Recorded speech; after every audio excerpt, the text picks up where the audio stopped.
परमेश्वर सचमुच में महान है, वो सर्वशक्तिमान है और वो आज से 2000 साल पहले इस दुनिया में आया कि आपके और मेरे पापों की कीमत को चुका दे। आमीन। यीशु इसलिए आया कि वो हमारे लिए मारा जाए, कब्र में गाड़ा जाए, तीसरे दिन मुर्दों में से जी उठे और जितने उस पर विश्वास करें वो नाश ना हो परंतु अनंत जीवन को पाएं। आमीन। यीशु मसीह ने मारे जाने से पहले 39 कोड़े खाए कि उसके कोड़े खाने से हम चंगे हो जाएं। वो स्वर्ग को छोड़कर इस दुनिया में एक गरीब घर में पैदा हुआ और बाइबल में लिखा है वो इसलिए कंगाल हुआ कि उसके कंगाल हो जाने से हम धनी हो जाएं। आमीन।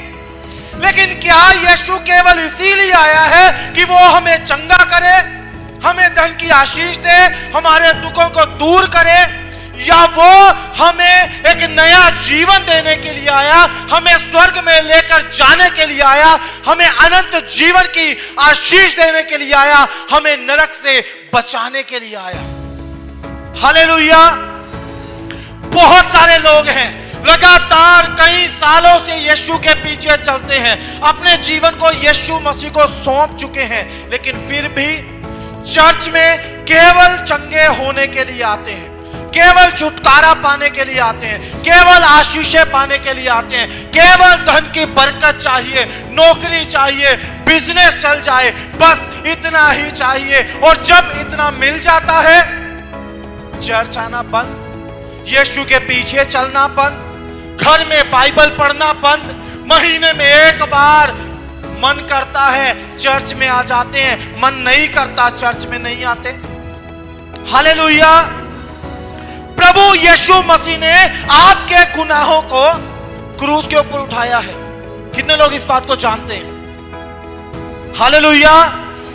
क्या वो इसलिए इतनी पीड़ा को सह कर गया कि आप उसको छोड़ दो? क्या वो इसलिए इतने दुख को उठाकर गया कि आप केवल चंगे होकर चले जाओ? वो यीशु इसलिए आया हम नाश ना हो, हम नरक में ना जाएं, हम उसके पीछे चले, और जब उसके पीछे हम चलते हैं हमें भी कीमत चुकानी पड़ती है। हालेलुया। यीशु मसीह ने हमारे लिए क्या कीमत चुकाई? अपने आप को सूली के ऊपर कुर्बान कर दिया। आमीन। अब हमें यीशु के पीछे चलना है तो हमें भी कीमत चुकानी पड़ेगी। बाइबल में लिखा है जो कोई अपने आप का इनकार ना करे और मेरे पीछे ना हो ले, मेरा चेला नहीं हो सकता। हालेलुया।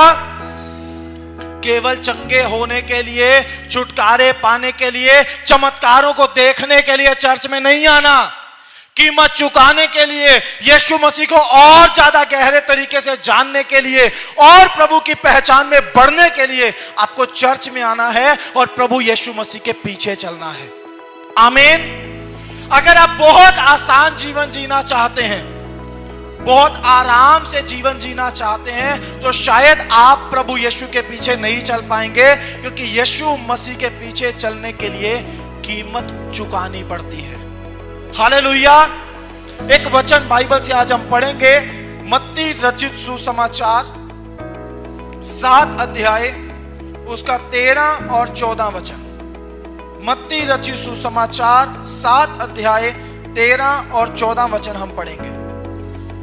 सकेत फाटक से प्रवेश करो, क्योंकि चौड़ा है वो फाटक और सरल है वो मार्ग जो विनाश को पहुंचाता है, और बहुत से हैं जो उससे प्रवेश करते हैं। क्योंकि सकेत है वो फाटक और कठिन है वह मार्ग जो जीवन को पहुंचाता है, और थोड़े हैं जो उसे पाते हैं। हालेलुया। प्रभु यीशु मसीह 2 तरह के रास्ते की बात करते हैं। एक रास्ता है जो बहुत चौड़ा है, हाईवे की तरह है, बड़ी भीड़ उसके ऊपर चल रही है, उस पर चलना बहुत आसान है, लेकिन यीशु मसीह बोलते हैं उस पर चलने वाले नरक में जाएंगे। दूसरी तरफ सकेत है, तंग है वो रास्ता जो जीवन को पहुंचाता है। बहुत थोड़े हैं जो उस पर चलकर स्वर्ग के राज्य में प्रवेश करेंगे। हालेलुया। प्रभु यीशु मसीह के पीछे कीमत चुकाकर चलना पड़ता है। आपको क्या कीमत चुकानी पड़ेगी? आपको अपनी जिंदगी से पाप को छोड़ना पड़ेगा। चर्च में भी आते रहे और साथ साथ शराब भी पीते रहे, जुआ भी खेलते रहे, झूठ भी बोलते रहे, व्यभिचार भी करते रहे, चुगलियां भी करते रहे और ये उम्मीद रखें कि हम इसके बाद स्वर्ग में चले जाएंगे। अपने आप को धोखे में मत रखो। बाइबल में साफ साफ लिखा है, धोखा ना खाओ, ना व्यभिचारी, ना मूर्ति पूजक, ना झूठ के बोलने वाले, ना झूठ के करने वाले, ना निंदक, ना चुगली करने वाले कोई भी स्वर्ग के राज्य में प्रवेश नहीं करेगा। सिर्फ इस जीवन की चिंता करते हैं, सिर्फ चंगे होने के लिए आए हैं, सिर्फ चमत्कारों के लिए यीशु के पास आए हैं, तो भी अंत का समय चल रहा है। और बाइबल बोलती है जब अंत का समय आएगा मूर्तियां तक बोल उठेंगी। जानते हैं आप, जब मूर्तियां बोलेंगी, चमत्कारों के कारण यीशु के पास आए हुए लोग छोड़ देंगे यीशु मसीह को। बाइबल में लिखा है अंत के समय में हो सके तो शायद चुने हुए भी भरमा लिए जाएंगे। वो चुने हुए लोग जो सालों साल से प्रभु के पीछे चल रहे हैं, जब अंत के समय में मुसीबतें पड़ेंगी, परेशानियां बढ़ेंगी, जब अंत के समय में विरोध बढ़ेगा, जब अंत के समय में मसीह लोगों पर सताव होगा, तब बहुत सारे लोग यीशु मसीह का इनकार करेंगे। लेकिन वो लोग इनकार करेंगे जो यीशु को अपना जीवन अभी तक ठीक रीति से नहीं दे चुके। हालेलुया। आप यीशु मसीह के पास किस लिए आए हैं?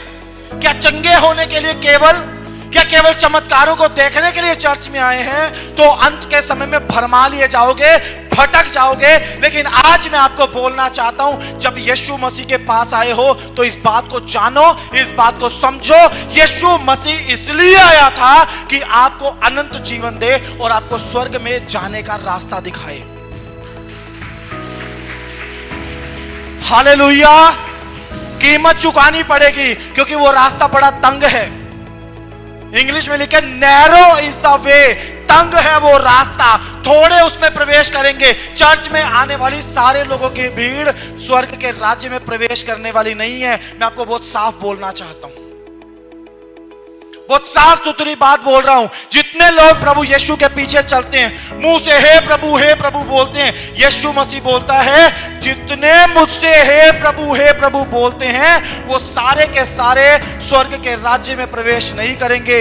केवल वही प्रवेश करेंगे जो स्वर्गीय पिता की इच्छा को पूरा करते हैं। आमीन। पिता की इच्छा क्या है? आप धार्मिकता का जीवन जियो, अपने दुश्मनों को माफ करो, पवित्रता के साथ उसके पीछे चलो, यह पिता की इच्छा है। लेकिन आप केवल अपनी इच्छा को पूरा करने के लिए प्रभु के पीछे चलते हैं तो स्वर्ग के राज्य में प्रवेश नहीं कर पाएंगे। हालेलुया। जब आप बीमार होते हैं, जब आपके जीवन के ऊपर दुख आता है, जब आपके ऊपर समस्या आती है, तब आप यीशु मसीह के पीछे चलते हुए कुड़कुड़ाते तो नहीं है, दुखी तो नहीं होते हैं। बहुत सारे लोगों से मैं मिला हूं, पर्सनली मैं उनसे मिला हूं, वो जब तक उनके जीवन में सुख रहता है, चैन रहता है, शांति रहती है, उनको चंगाई मिलती रहती है, उनके जीवन में छुटकारा बना रहता है, तब तक वो लोग क्या करते हैं? वो यीशु के पीछे चलते रहेंगे। पास्टर जी प्रभु का धन्यवाद हो, हम तो जब भी प्रार्थना करते हैं प्रभु सुनता है, हम तो जब भी कुछ मांगते हैं प्रभु दे देता है। बस पास्टर जी हम तो जिंदगी भर यीशु मसीह को नहीं छोड़ेंगे। और जैसे ही उनके ऊपर शैतान के अटैक होते हैं, दुष्ट आत्माओं के अटैक होते हैं, उनके जीवन में बीमारियां आती हैं, उनके जीवन में समस्याएं आती हैं, उनके जुबान बदल जाती है और बोलते हैं जब से चर्च में जाना शुरू किया तब से हमारे साथ ऐसा होने लगा है, जब से यीशु के पीछे चले हैं तब से हमारे ऊपर दुख आने लगे हैं। जानते दुख क्यों आते हैं? क्योंकि जब आप यीशु मसीह के पीछे चलते हो, शैतान आपका विरोध करता है, शैतान आपको पूरी तरह से निराश करने की कोशिश करता है, शैतान आपके विश्वास को कमजोर करने की कोशिश करता है, शैतान आपके जीवन में परीक्षाओं को लेकर आता है। लेकिन यीशु मसीह आपके साथ है, वो छुड़ा लेगा, वो बचा लेगा। आमीन। वो रास्ता तंग जरूर है, वो रास्ता मुश्किल जरूर है जिस पर चलकर स्वर्ग में जा सकते हैं, लेकिन उस रास्ते पर आपका और मेरा जिंदा खुदा आपके साथ है। आमीन। वो आपको हिम्मत देगा, वो आपको ताकत देगा, वो आपको छुड़ा लेगा, वो आपका हाथ थाम कर आपको अनंत जीवन में लेकर जाएगा। लेकिन आपको भी कीमत चुकाने के लिए तैयार रहना है। आमीन। हालेलुया। आप यीशु मसीह के साथ अपनी जिंदगी को बिताना चाहते हो, आप स्वर्ग में जाना चाहते हो, लेकिन आप अपने आप का इनकार करने के लिए तैयार नहीं हैं, आप दूसरों को माफ करने के लिए तैयार नहीं हैं, आप शत्रुओं से प्रेम करने के लिए तैयार नहीं हैं, स्वर्ग में नहीं जा सकते। यीशु मसीह बोलता है अपने सताने वालों के लिए प्रार्थना करो। आमीन। अपने शत्रुओं से प्रेम करो। मत्ती 5:44 में घर जाके पढ़ लेना। अपने शत्रुओं से प्रेम करो, अपने सताने वालों के लिए प्रार्थना करो। लेकिन हम क्या बोलते हैं? हम बोलते हैं जो हमें जय मसीह की बोलेगा हम उसी को जय मसीह की बोलेंगे, जो हमसे अच्छा व्यवहार करेगा हम उसी से अच्छा व्यवहार करेंगे, जैसा कोई हमारे साथ हम भी उसके साथ वैसे ही हैं जी। हम तो किसी के साथ गलत नहीं करते, पर जो गलत करता है हम तो उसके साथ वैसे ही हैं जी। यीशु मसीह बोलता है अपने स्वर्गीय पिता से सीख लो, वो धर्मी और पापी दोनों के ऊपर सूर्य उदय करता है, दोनों के ऊपर बरसात करता है, कभी भी वो दोनों के बीच में फर्क नहीं रखता। ये मुझे मानने वाला है, ये मुझे मानने वाला नहीं है, मैं यहां पर बारिश करूंगा, यहां बारिश नहीं करूंगा, यहां सूरज की रोशनी आएगी, यहां सूरज की रोशनी नहीं आएगी। यीशु मसीह बोलता है जब पिता फर्क नहीं करता, तुम्हें भी इस बात को सीखना है, ना दुश्मनों के बीच में और ना प्यार करने वालों के बीच में आपको फर्क नहीं रखना है। हालेलुया। यीशु मसीह एक और उदाहरण देते हैं। यीशु मसीह बोलते हैं यदि कोई तुम्हारे साथ भला करता है और तुम भी उसके साथ भला करते हो तो कौन सा बड़ा काम करते हो? अन्य जाति भी तो ऐसे ही करते हैं, करते नहीं करते? जो तुम्हारे साथ अच्छा करे तुम उसके साथ अच्छा करो, तो कौन सी बड़ी बात करते हो? अन्य जाति भी ऐसा करते हैं, महसूल लेने वाले पापी लोग भी ऐसे ही करते हैं। तुम स्वर्गीय पिता की संतान हो, तुम्हें उनसे अलग होना चाहिए। कोई तुम्हारे साथ बुरा भी करे उसके साथ प्यार करो, उसके लिए प्रार्थना करो। आपके प्यार के कारण, आपकी प्रार्थनाओं के कारण उसकी आत्मा बच जाएगी। हालेलुया।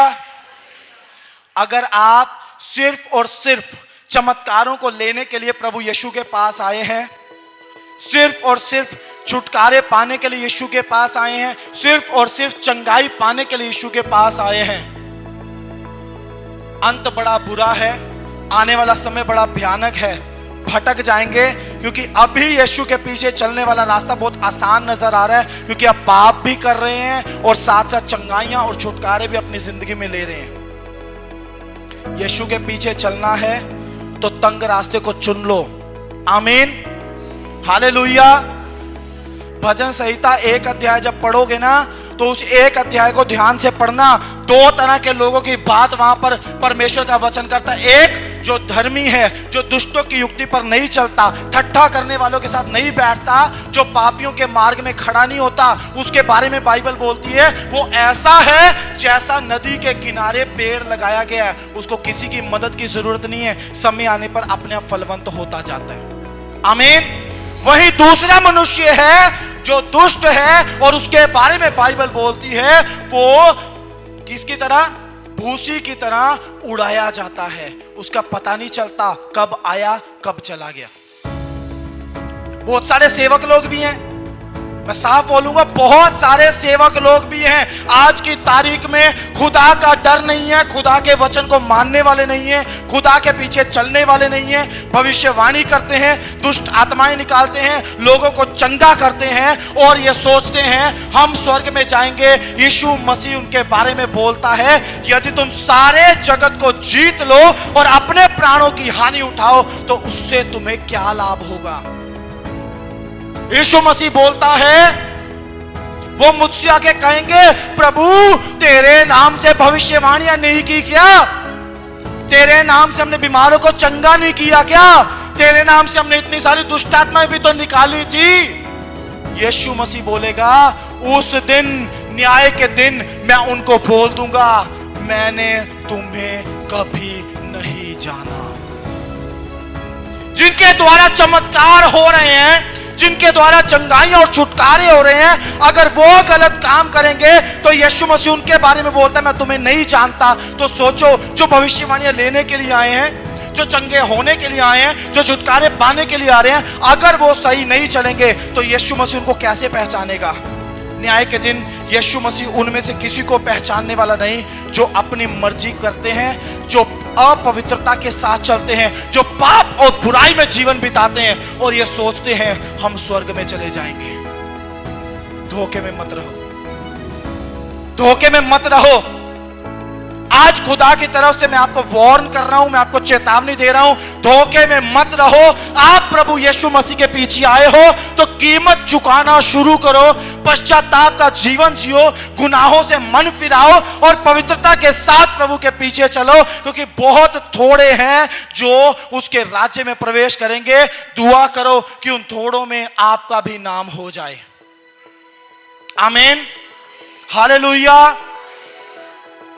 अब सोचो, अब सुबह से लेकर शाम तक सारा दिन खुदा की उपस्थिति में समय बिताने की बजाय आप सारा का सारा दिन दूसरों की चुगलियां करने में बिताते हो, सारा का सारा दिन आप चैटिंग करने में बिताते हो, सारा का सारा दिन आप संसारिक गाने सुनने में, संसारिक फिल्में देखने में बिताते हो, सारा का सारा दिन आप बुरे कामों में व्यतीत करते हो और उसके बाद आप उम्मीद रखते हो कि परमेश्वर आपको स्वर्ग में लेकर जाएगा।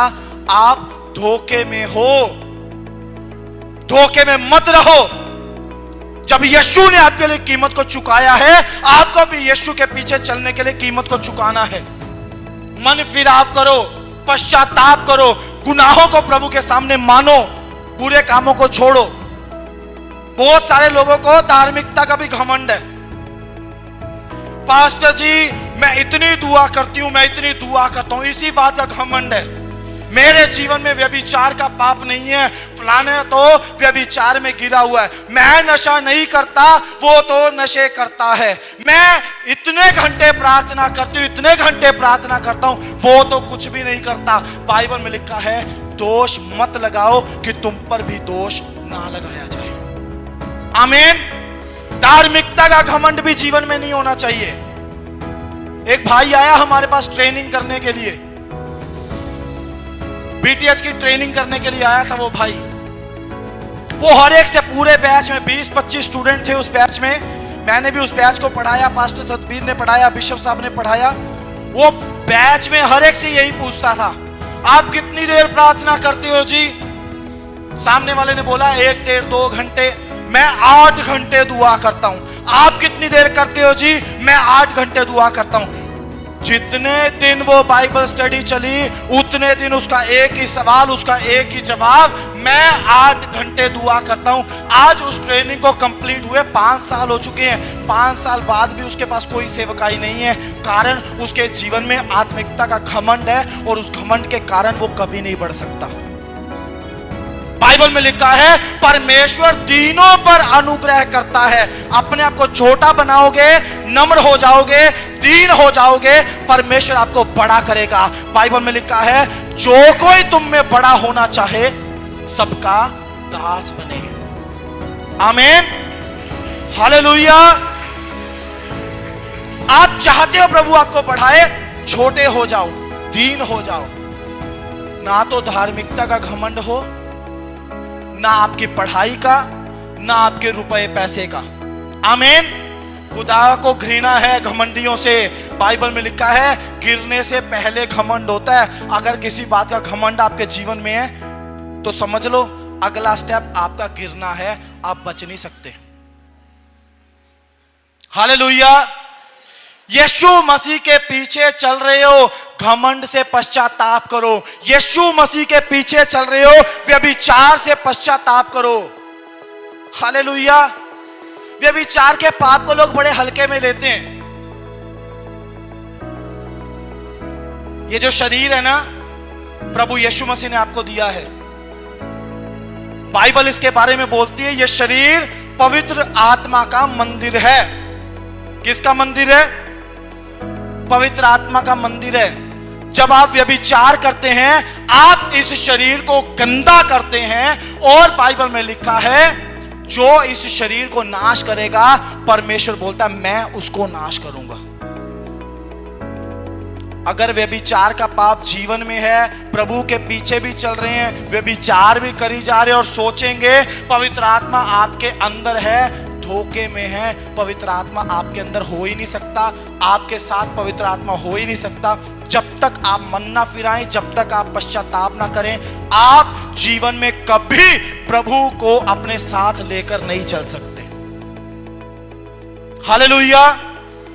व्यभिचार सिर्फ ये नहीं है फिजिकली आए और संबंध बनाए, व्यभिचार तो ये भी है। यीशु मसीह बोलता है यदि तूने कुदृष्टि ही कर ली, किसी को बुरी नजर से ही देख लिया, तो तू उसके साथ अपने मन में व्यभिचार कर चुका है। हालेलुया। आप यहां बैठे हो, आप यीशु मसीह के पास आए हो, आप यीशु मसीह के साथ अनंत काल तक जिंदगी जीना चाहते हो, लेकिन यहां बैठ के बहुत सारे लोग, आज मैं सारी बातें बोलने वाला जो खुदा मुझे बोल रहा है, बहुत सारे लोग यहां आते हैं, यहां के बोर होना शुरू हो जाते हैं। आराधना होगी, आराधना में उनका मन नहीं लगेगा, वो इधर उधर देखते रहेंगे, इधर उधर बाहर घूमेंगे, चर्च के अंदर आके नहीं बैठते। कुछ लोग स्पेशल आके पिछली कुर्सियों पर बैठते हैं कि पास्टर जी का ध्यान ना जाए। आराधना में ध्यान नहीं, वचन जैसे ही प्रचार शुरू होगा उनको नींद आनी शुरू हो जाएगी, सुस्ती आनी शुरू हो जाएगी, सो जाएंगे वचन प्रचार के बीच में। भविष्यवाणियां शुरू होते ही कान खड़े हो जाते हैं, प्रार्थनाएं शुरू होती है, सबसे आगे पास्टर जी मेरे सिर पे हाथ रख के दुआ कर दो मैं चंगा हो जाऊं, मेरे सिर पे हाथ रख दो मुझे नौकरी मिल जाए, मेरे सिर पे हाथ रख दो मेरे घर से झगड़ा खत्म हो जाए। हाथ तो पास्टर जी रख देंगे, चमत्कार तो यीशु मसीह ने करना है। यीशु मसीह देखता है आपको जब आप पिछली सीट पर आकर इसलिए बैठते हो कि आप सो सको, जब आप चर्च के बाहर इसलिए घूमते हो कि आपका आराधना में मन नहीं लगता, जब आप प्रचार के समय सो रहे होते हो और बाद में आप सोचते हो यीशु मसीह चमत्कार करेगा, आपने यीशु मसीह की आवाज को तुच्छ समझा है। या जो खुदा का दास प्रचार करता है ना, वो खुदा की ओर से करता है, वो खुदा के वचन से करता है। और बाइबल में लिखा है उसने अपने नाम से ज्यादा महत्व अपने वचन को दिया है। हालेलुया। जब खुदा का वचन जिसको उसने खुद महत्व दिया, आप महत्व नहीं देंगे, कैसे आशीष पा जाएंगे? आप नहीं पा सकते। कैसे चमत्कार हो जाएंगे? नहीं हो सकते। पहले खुदा का आदर करना शुरू करो, खुदा की तारीफ करना शुरू करो। 1.5 घंटा यहां पर आराधना पता क्यों करते हैं जानते हैं आप? एक दिन मैं प्रार्थना कर रहा था, आपको अपना एक्सपीरियंस बता रहा हूं। एक दिन मैं प्रार्थना कर रहा था, प्रार्थना में मैं मांग रहा हूं प्रभु मुझे अभिषेक दे, मुझे सामर्थ दे, मेरे जीवन के द्वारा तू काम कर, मुझे बड़ी सेवा दे, मुझे देश विदेशों में इस्तेमाल कर। मैं लगातार लगातार लगातार प्रार्थना प्रार्थना प्रार्थना मांग रहा हूं। मांग तो खुदा की सेवा के लिए रहा था, लेकिन मांग रहा हूं। कुछ देर के बाद जब आधा पौना घंटा हो गया इस बात को, पवित्र आत्मा ने मुझे काटा, तारीफ कर। हालेलुया। आप जिससे कुछ चाहते हो, आप जिससे कुछ लेना चाहते हो, आप जिससे कुछ पाना चाहते हो, क्या वो आपसे खुश है? क्या आपने उसको खुश किया है? क्या वो आपके कारण आनंदित है? 1.5 घंटा इसलिए आराधना करते हैं कि आप अपनी जुबान से उसके नाम को ऊंचा करो, आप उसको खुश करो, उसकी तारीफ करो, ताकि उसके बाद जब यहां प्रार्थनाएं हो आपकी जिंदगी के ऊपर प्रभु की दया हो जाए और आपके जीवन में प्रभु के बड़े बड़े चमत्कार हो जाए। आमीन, हालेलुया। प्रार्थना में मन नहीं, आराधना में मन नहीं, वचन में नींद आती है और उसके बाद सोचते हैं प्रभु चमत्कार कर दे। चमत्कार हो भी गया तो क्या हो जाएगा? आपको क्या लगता है? यहां इतने सारे लोगों की गवाहियां हमने सुनी, प्रभु का धन्यवाद हो। प्रभु हर संडे इस चर्च में चमत्कार करता है क्योंकि प्रभु यहां उपस्थित रहता है। लेकिन आपको क्या लगता है, जिस बीमारी से प्रभु यीशु ने आपको चंगा कर दिया, क्या उसके बाद आपके जीवन में कोई और बीमारी नहीं आएगी? आती है, नहीं आती? आपका बुखार था, आपने प्रार्थना करवाई, फोन पर करवाई, चर्च में करवाई, आपका बुखार चला गया, क्या जिंदगी में दोबारा बुखार नहीं होगा? होगा। आपके शरीर में दर्द होता है, आप प्रार्थना करवाते हैं, प्रभु दर्द से चंगा करता है क्योंकि प्रभु आपसे प्यार करता है। लेकिन क्या वो बीमारी दोबारा नहीं आती? वो आ जाती है। चमत्कार रोज प्रभु करता है, रोज हमें चमत्कारों की जरूरत है। लेकिन एक बात जो प्रभु आपके और मेरे जीवन से चाहता है वो यही है, हम अनंत जीवन की दौड़ में दौड़ना शुरू करें, उस तंग रास्ते को चलने, उसके ऊपर चलना शुरू करें, ताकि जब हमारे इस शरीर को प्रभु खत्म करे, हमारा इस दुनिया को छोड़कर जाने का समय आए, हम नाश ना हो, हम अनंत जीवन को पाएं। आमीन, हालेलुया। मैंने लोगों के जीवन को ऑब्जर्व किया है, ऑब्जर्व। मैंने सच में बड़े ध्यान से लोगों को बड़े करीब से देखा है और 90% लोगों के जीवन में एक बात देखी है, उनको अनंत जीवन की कोई परवाह नहीं है। बहुत सारे लोगों का विश्वास तो केवल इतना है, स्वर्ग नरक किसने देखा जी, जो कुछ है यहीं पर है, यहां पर अच्छे से जिंदगी निकल जाए, इतना बहुत है। मैं आपको बोल रहा हूं, ये जिंदगी एक झूठ है, इसको खत्म होना ही होना है। कोई 30 में चला जाएगा, कोई 80 में जाएगा, कोई 50 में जाएगा, कोई 60 में जाएगा, लेकिन इसके बाद का जो जीवन है ना, वो हमेशा के लिए कभी खत्म नहीं होना। उसकी चिंता करनी शुरू कर दो, उसके बारे में सोचना शुरू कर दो। यहां गरीबी में बिता लो, कंगाली में बिता लो, दुख में बिता लो, बीमारी में बिता लो, धन्यवाद करो और पवित्रता के साथ प्रभु के पीछे चलो, ताकि जब इस जीवन का अंत आए, आप अनंत काल तक प्रभु यीशु मसीह के साथ जियो। हालेलुया। अभी मैं पूछूं, आप लोग कितनी प्रार्थना करते हैं? बहुत सारे लोग बोलेंगे जी इतनी देर या इतने घंटे प्रार्थना करते हैं। और मैं दूसरी सवाल पूछूंगा ना कि उसमें क्या मांगते हैं? बहुत सारे लोग सिर्फ इतना मांगते हैं, सिर्फ और सिर्फ इतना मांगते हैं, प्रभु मुझे मेरी लाइफ में सक्सेसफुल कर दे, प्रभु मुझे सेटल कर दे, प्रभु शादी करा दे, प्रभु मकान दे दे, प्रभु दुकान दे दे, प्रभु बिजनेस ब्लेस कर दे, जो सेवा में बढ़ना चाहते हैं प्रभु दान वरदान दे दे। क्या बोलते हैं? प्रभु अनंत जीवन पाना है, प्रभु पवित्रता दे, प्रभु तेरे लिए दुख उठाने का अनुग्रह दे, प्रभु तेरे लिए कीमत चुकानी सिखा, प्रभु मुझे उस सकरे मार्ग पर चलने के लिए हिम्मत दे दे। बहुत कम लोग होंगे, इसीलिए तो लिखा है थोड़े प्रवेश करेंगे जिनको परवाह है, जो हर रोज सोचते हैं मुझे स्वर्ग में जाना है, मुझे अनंत जीवन पाना है, मुझे परमेश्वर के साथ अपनी जिंदगी को जीना है, वो थोड़े प्रवेश करेंगे। कितने लोग हैं जो अनंत जीवन के लिए प्रार्थना करते हैं? झूठे हाथ मत खड़े कर देना, खुदा की उपस्थिति उसका भय मान के ही हाथ खड़े करना। जो अनंत जीवन को पाने के लिए प्रार्थना करते हैं, हाथ उठाओ। क्या बोला था? थोड़े प्रवेश करेंगे। 10% से भी कम लोग हैं। सिर्फ चंगाइयां और छुटकारे पाने के लिए यीशु के साथ मत चलो, अनंत जीवन की परवाह करनी शुरू करो, अनंत जीवन के लिए प्रार्थना करना शुरू करो। आमीन। मैंने बहुत सारे लोगों को देखा, बच्चे की आशीष पाने के लिए यीशु मसीह के पास आए, बच्चे की आशीष नहीं मिली, लेकिन आज भी यीशु मसीह के साथ हैं, क्योंकि यीशु के पास आने के बाद उनको पता चल गया यीशु मसीह को छोड़ के दूसरा कोई नहीं है। हालेलुया। बहुत सारे लोग हैं चंगे होने के लिए, छुटकारा पाने के लिए यीशु के पास आए, आज भी चंगाई का इंतजार है, लेकिन यीशु मसीह को नहीं छोड़ा, क्योंकि वो जानते हैं अनंत जीवन केवल यीशु मसीह ही दे सकता है। हालेलुया। आज आपको इतनी सी बात बताना चाहता हूं, हिला के आपको शेक करना चाहता हूं कि आप होश में आओ और आपको पता चले कि अनंत जीवन एक सच्चाई है, उसके बारे में आपको तैयारी करनी है। बिना तैयारी के कोई भी अनंत जीवन में प्रवेश नहीं कर सकता, उसकी तैयारी हर रोज करनी जरूरी है। आमीन, हालेलुया।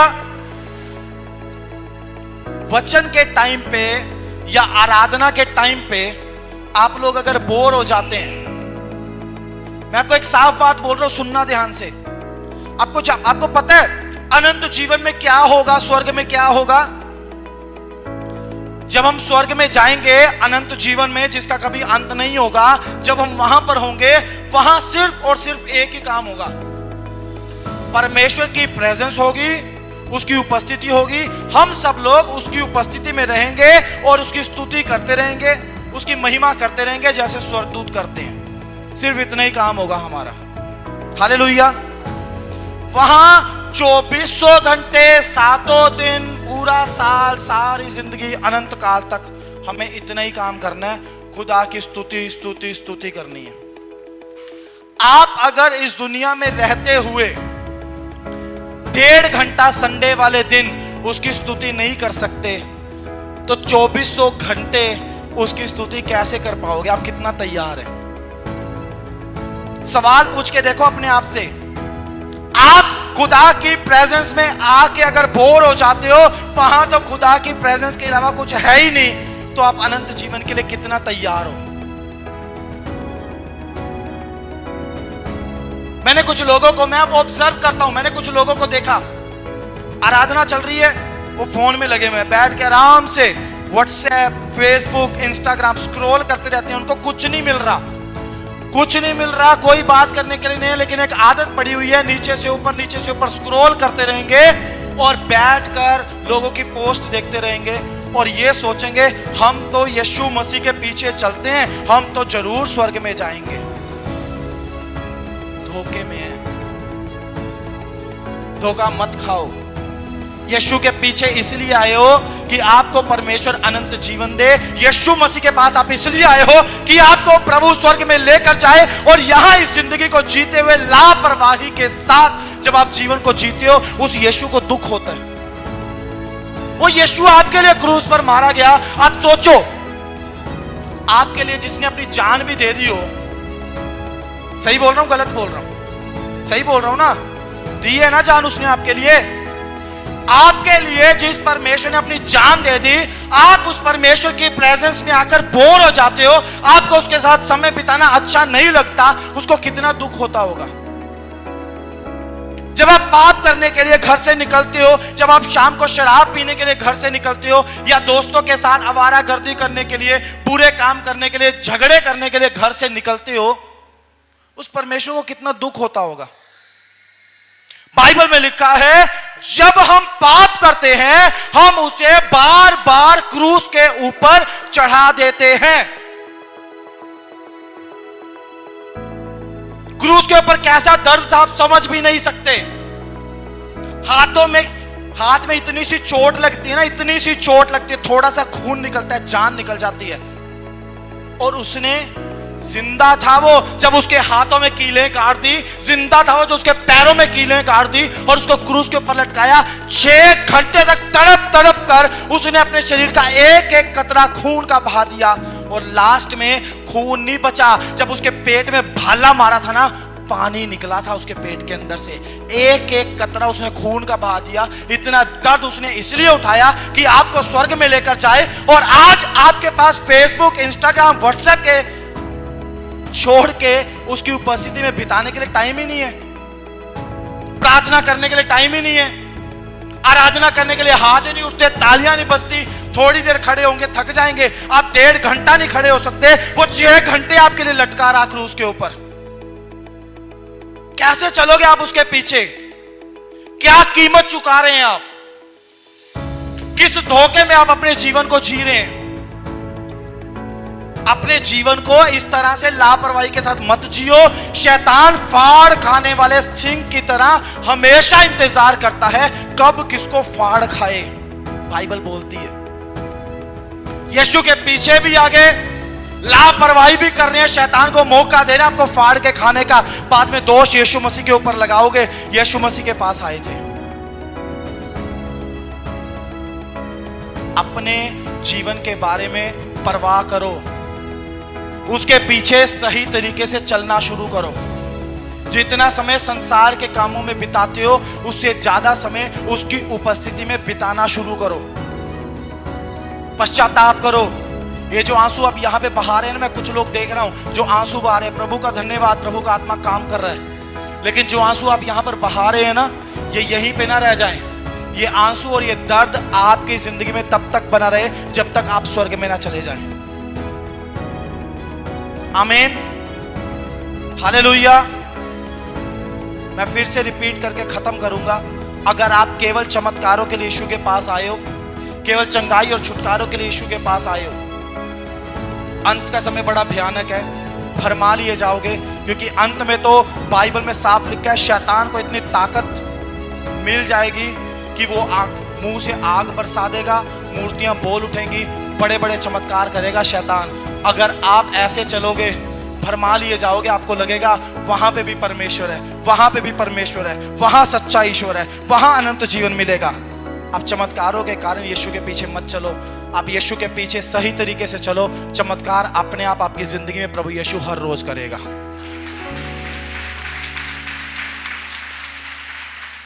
हालेलुया। आपके इस जीवन से ज्यादा परवाह प्रभु यीशु मसीह को आपके अनंत जीवन की है। आमीन। इस जीवन की भी बड़ी चिंता करता है प्रभु, इसीलिए आपकी बीमारियों के लिए कोड़े खाए, इसीलिए लिखा है उसने हमारे रोगों को सह लिया। आप बीमार ना रहो, आप चंगे रहो, आप सुख के साथ जीवन को जियो, इसीलिए यीशु ने कीमत चुकाई। लेकिन केवल आप उसी के पीछे चलते रहो, अनंत जीवन के बारे में सोचना ही छोड़ दो, गलत है। अब जानते हैं प्रभु यीशु मसीह के 12 चेले थे। कितने? यहूदा इस्करियोती ने आत्महत्या की, उसकी जगह मत्तिया आ गया। 12 चेले थे। 12 के 12 चेलों में से एक चेला था जो अपनी सही मौत, हमारा नेचुरल डेथ, उसमें से 11 चेलों को पता कैसे मारा था लोगों ने? आरे से चीर के, तलवार से मार दिया, भाले से मार दिया, काट दिए, उल्टे क्रूस के ऊपर लटका के मार दिया। एक भी अपनी नेचुरल मौत नहीं मरा। जो एक अपनी नेचुरल डेथ को देखा, उसके साथ भी जानते क्या हुआ? उसको जलते हुए तेल के कढ़ाई में डाल दिया, वो उसमें से बच गया, तो उसको एक दूर पतमुस टापू के ऊपर भेज दिया। वो कीमत चुकाने वाले प्रभु के लोग थे, जो कीमत को चुकाना जानते थे, जो कीमत चुकाकर यीशु के पीछे चले। और वही 12 हैं जो आज भी यीशु के साथ अनंत काल तक जी रहे हैं। बहुत सारे प्रभु के दास लोगों ने जब स्वर्ग का दर्शन देखा, उन लोगों को यीशु के साथ देखा। आमीन। आपको भी कीमत चुकाना है। बाइबल में लिखा है जो अंत तक धीरज धरेगा उसी का उद्धार होगा। दुख आए, समस्या आए, परेशानियां आए, दुष्ट आत्माएं तंग करे, बीमारियां आए, लोग विरोध करें, लोग मारें, लोग पीटें, हर बात में आपको एक ही बात करनी है, यीशु के पीछे चलना है, पवित्रता के साथ चलना है, मन फिराना है, पश्चाताप का जीवन जीना है। आमीन। बिना उसके कोई स्वर्ग में जाने वाला नहीं है, तो अपने आप को धोखे में मत रखना। आमीन।